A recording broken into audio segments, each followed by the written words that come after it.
All right, boys and girls, this is the video for the second half of the 4th and 5th grade art project. So, what I have here is a finished version. On this version, I used marker. This is a permanent waterproof marker, much like Sharpies. Do I have a Sharpie? I do. So, if you use this, it's similar, except this one has got a brush tip and it's thinner. So this is perfectly acceptable if you have access to Sharpies. They're pretty inexpensive and super versatile. So this I just colored over with crayons. Easy peasy lemon squeezy. If you have crayons and you do this, awesome. You did it perfectly. I, on the other hand, want to do something a little different. So this is a thicker type of paper. Make sure you have a paper that can hold up to this. I'm going to use some regular old Crayola markers. We're all familiar with these. Classic Crayola markers. We use them in art sometimes. They're good to have around. They travel well. They're fairly inexpensive. I can't say anything about that. They do dry out sometimes. And there's a couple tricks to do, a couple hacks. So what you want to do,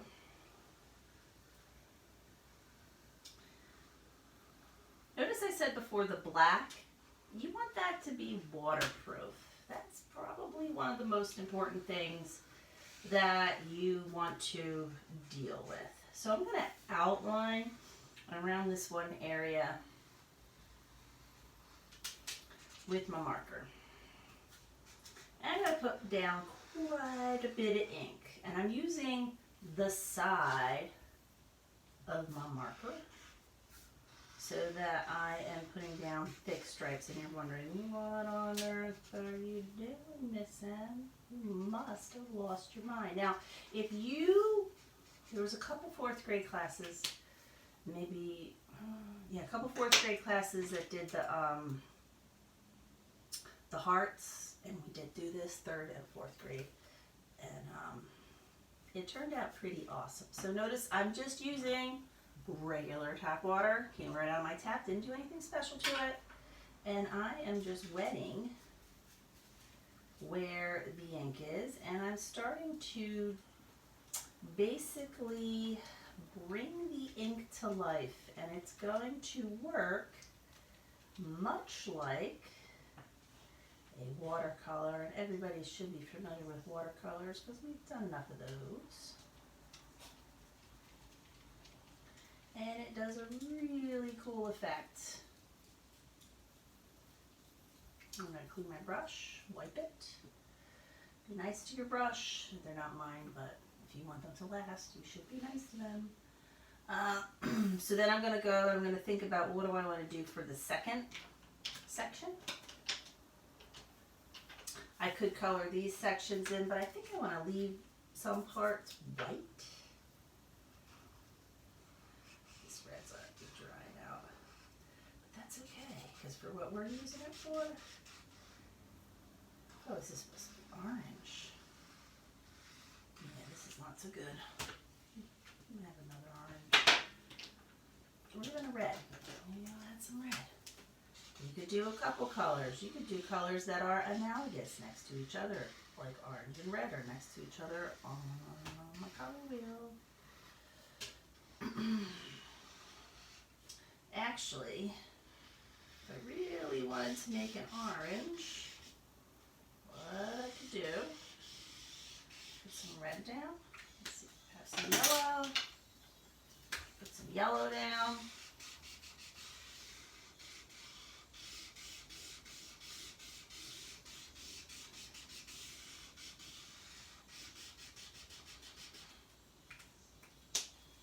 Back and get my brush and my water, and I'm going to go ahead and activate. Now be very careful that you don't overwet your paper. We've all been there. We get all super excited and we're like, oh, it's getting so great. I know what I'm going to do. I'm going to put down more. And then you have a hole in your paper. And sad. So to combat that, you could mix some colors, add more till it dries completely, and then go back. So alright, so I'm going to try to activate these colors, and I'm going to start mixing them. Hopefully this is going to work. We can do this. We can do this.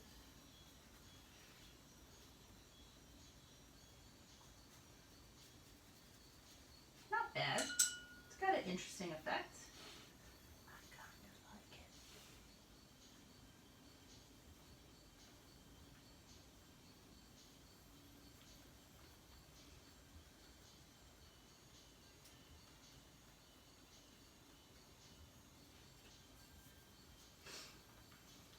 And you're going to keep going. You're going to fill in your sky and your moon.